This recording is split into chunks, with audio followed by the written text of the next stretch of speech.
Hello friends, this is Dimple Titra and you are welcome in new episode of स्वीकृति। तो चलिए आइए आज के एपिसोड की तरफ चलते हैं। स्वीकृति, कहानी आत्मग्लानि की, पार्ट 32।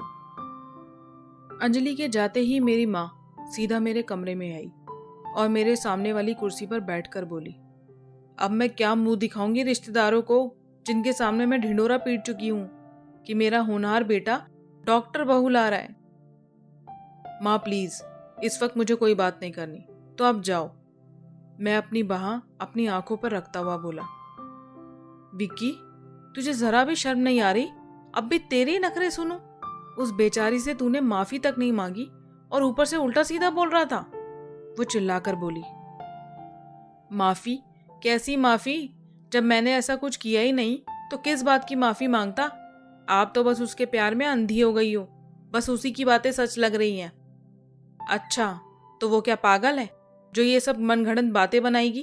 क्या मिल रहा है उसे ये सब करके? वो मुझे नहीं पता, पर इस वक्त आप जाओ। देख विक्की, मेरी बात सीधे सीधे कान खोलकर सुन ले। रोका तो तेरा इस इतवार को ही होगा, क्योंकि मैं रिश्तेदारों के सामने अपनी बेइज्जती नहीं करा सकती। अब जो बीज तूने बोए हैं तू ही उन्हें काटेगा। क्या मतलब? ये बात सुनकर मैं फौरन उठकर बैठ गया। मतलब ये कि इस इतवार को तेरा रोका होगा और वो भी डॉक्टर लड़की के साथ ही होगा। अच्छा, तो बुला लो ना अपनी लाडली को, आ जाएगी अपने माँ बाप को लेकर। मैं झुंझलाकर बोला, नहीं, वो क्यों आएगी? जब तूने उसके साथ इतना बड़ा धोखा कर दिया तो वो क्यों आएगी? वो अगर खुद भी चलकर आएगी ना तो भी मैं उसे अब आने नहीं दूंगी, क्योंकि तुझ जैसा फरेबी उसके लायक ही नहीं है। तो रोका क्या दीवारों से करवाओगी? मैं उलझकर बोला, नहीं, अब तू उस लड़की को लेकर आ जिसके चक्कर में ये सारा बवाल हुआ है। जा और उसके माँ बाप को राजी कर। दिमाग तो नहीं खराब हो गया आपका? बिल्कुल नहीं, सबको कम से कम ये तो कह दूंगी कि लड़की डॉक्टर है। किसको पता कि ये वो नहीं कोई दूसरी है।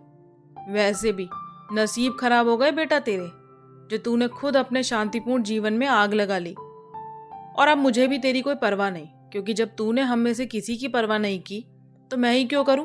खैर, कुछ तो ऐसा होगा उस लड़की में जो तू अंजलि को छोड़ उसके पीछे दुम हिलाता हुआ घूम रहा था। माँ, आप जो कह रही हो वो तो मैं कभी सपने में भी नहीं करने वाला। मैं शालिनी से कभी शादी नहीं करूंगा। शादी तो बेटा तुझे उस आवारा लड़की से ही करनी पड़ेगी जो खुद अपनी सहेली की जिंदगी बर्बाद करने पर तुली हुई है। अगर मैं ना करूं तो? देख विकी, अगर इस इतवार को तेरा रोका ना हुआ तो मैं सच में फांसी लगाकर मर जाऊंगी, क्योंकि ऐसी जिल्लत भरी जिंदगी जीने से अच्छा है मैं तेरे पापा के पास ही चली जाऊं। और यह कहकर वो रोने लगी। सोचा था पति नहीं रहा तो कोई बात नहीं, बेटा है, बेटा सुकून भरा जीवन देगा, पर यहां तो बेटे को अपनी आशिकियां पूरी करने से ही फुर्सत नहीं।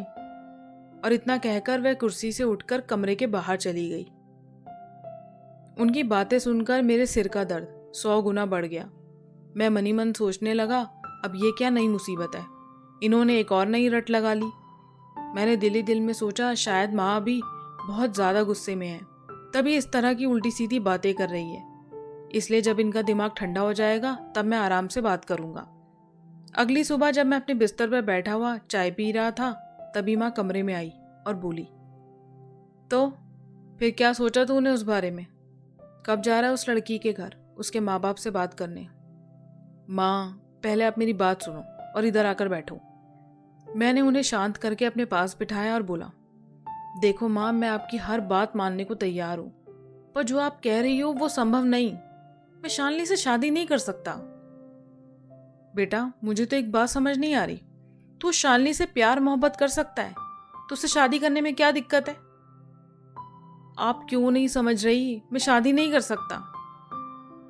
शालिनी से तू शादी नहीं कर सकता और अंजलि से शादी तुझे हजम नहीं हुई, तो क्या चाहता है तू?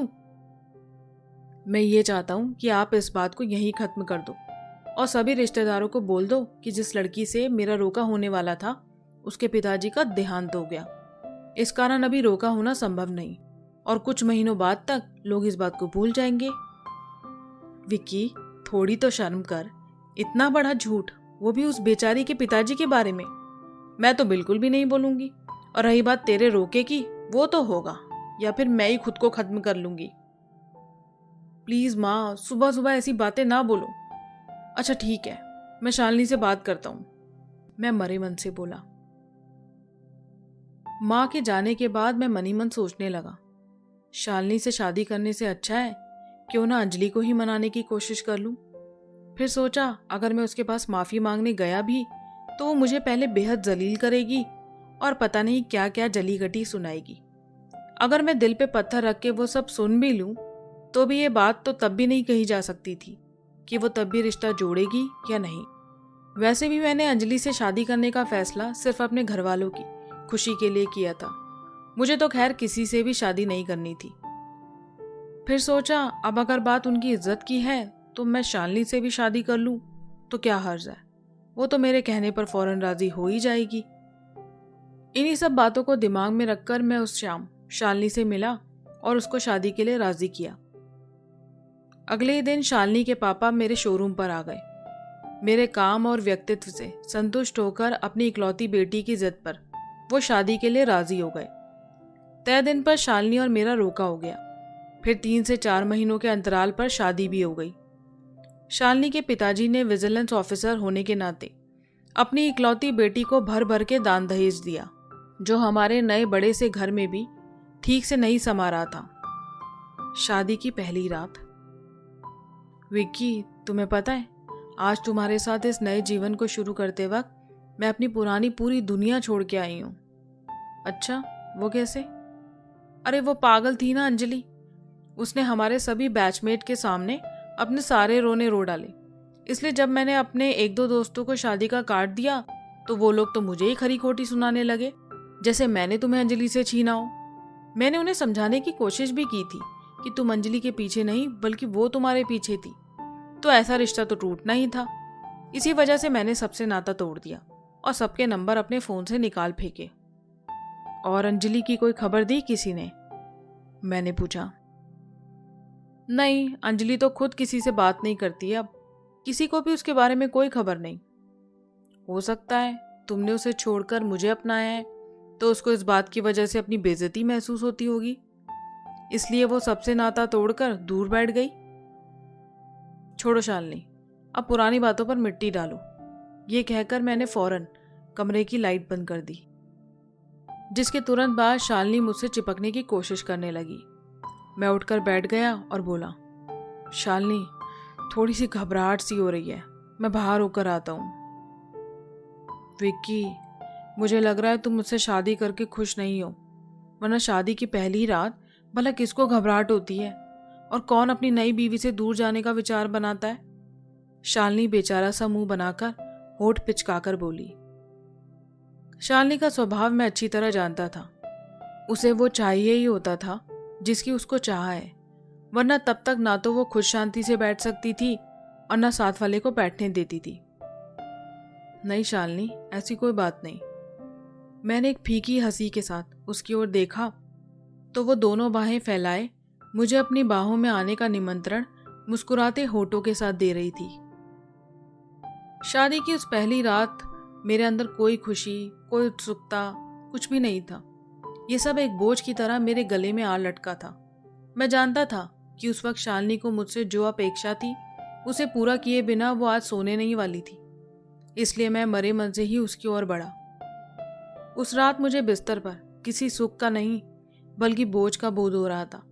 मैंने उस दिन उस संबंध को बस ऐसे स्थापित किया जैसे कोई काम खत्म करना हो। जब रात के 3 बजे शालिनी गहरी नींद में सो चुकी थी, मैं उठा और दराज में से अपनी सिगरेट की डब्बी निकालकर रिश्तेदारों से नजर बचाता हुआ गार्डन में आकर बैठ गया। मैंने काफी दिन बाद आज सिगरेट के कश लगाए थे।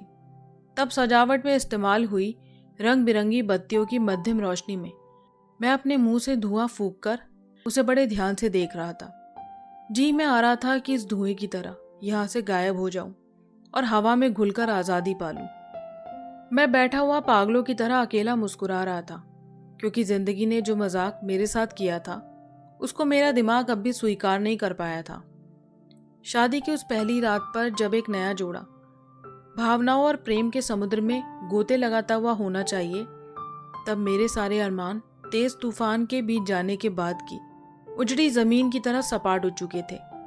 मैं जिस शतरंज में खुद को खिलाड़ी और सबको प्यादा मानकर नचा रहा था, आज मैं अपने ही खेल में ऐसा फंसा था कि जिंदगी भर की रिहाई दांव पर लग चुकी थी। जीवन में तमाम लड़कियां इन बाहों में आई थी, पर मैंने कभी सपने में भी नहीं सोचा था कि बीवी के तौर पर शालिनी जैसी तेज घाट घाट का पानी पी चुकी लड़की मेरे पल्ले में आकर गिरेगी। मेरी अभद्रता का भगवान ने क्या खूब फल दिया था, जो ना मुझसे खाए बनता था और ना फेंके।